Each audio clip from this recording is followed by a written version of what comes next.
Au nom du Père et du Fils et du Saint-Esprit. Amen. Bonjour. En pleine marche vers la Semaine Sainte, nous célébrons avec l'Église universelle Saint Joseph, époux de Marie et père adoptif de Jésus. Saint Joseph est une figure souvent méconnue et oubliée, et pourtant celui-ci est le patron de l'Église universelle. La figure de Joseph nous intéresse tout particulièrement car nous pouvons discerner en celui-ci le modèle du chrétien.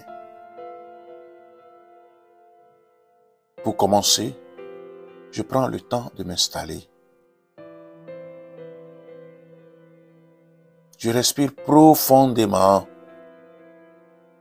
Je m'ouvre à la présence de Dieu. Saint Joseph est souvent représenté avec un lys dans les mains ou portant Jésus enfant dans les bras. On le reconnaît aussi à ses outils de charpentier. Que pouvons-nous dire de Saint Joseph?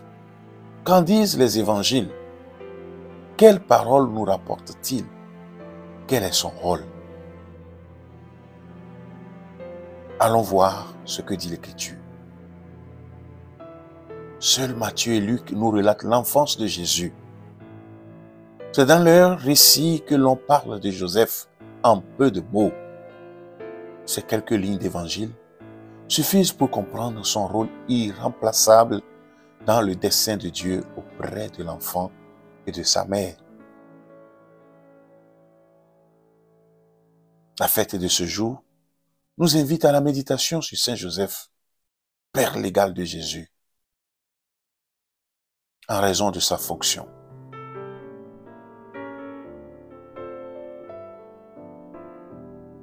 Son langage, c'est le silence. C'est le coup de voix angélique qui lui parle pendant le sommeil. C'est l'obéissance prompte et généreuse qui lui est demandée. C'est le travail manuel sous ses formes les plus modestes et la plus rude. Celle qui a valu à Jésus le qualificatif du fils de charpentier. Cependant, cette humble figure si proche de Jésus, de Marie, représente le rejeton terminal de la descendance promise à la maison de David.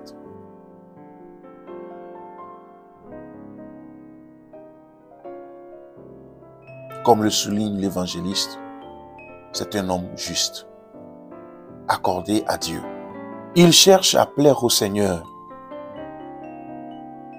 Il désire que sa vie soit en harmonie avec la volonté de Dieu.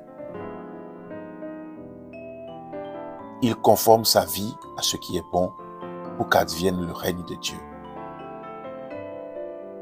C'est aussi un homme humble qui a conscience de la grandeur infinie de Dieu. Il n'entre pas de force dans le dessein de Dieu, mais il se tient parfaitement à sa place. C'est également un homme disponible. Il accueille avec foi la révélation qui lui est faite. Il est disposé à remettre en question ses projets personnels pour accueillir la mission inattendue qui lui est confiée. C'est encore un homme obéissant. Il s'engage très simplement sur le chemin que le Seigneur lui montre. Obéit sans hésitation à la parole de Dieu, dans une attitude de grande confiance. Il prend chez lui Marie et l'enfant. Il se met totalement au service de Jésus et de son Église. C'est enfin un témoin. En donnant un nom à l'enfant, il est témoin du salut. Il proclame devant tous l'identité de cet enfant. Jésus égale Dieu sauve. Tout chrétien est appelé à être une sorte de Joseph.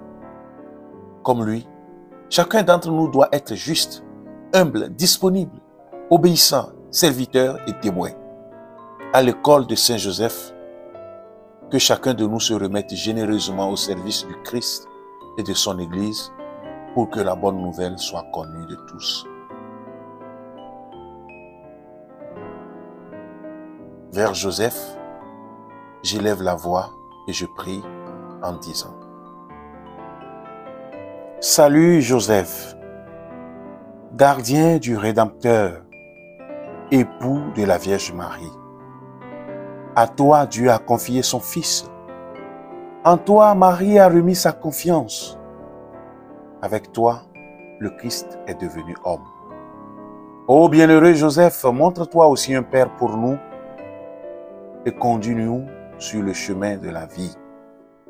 Obtiens-nous grâce, miséricorde et courage et défends-nous de tout mal. Amen. Que Dieu Tout-Puissant vous bénisse, le Père et le Fils et le Saint-Esprit. Amen. Merci d'avoir suivi cette méditation.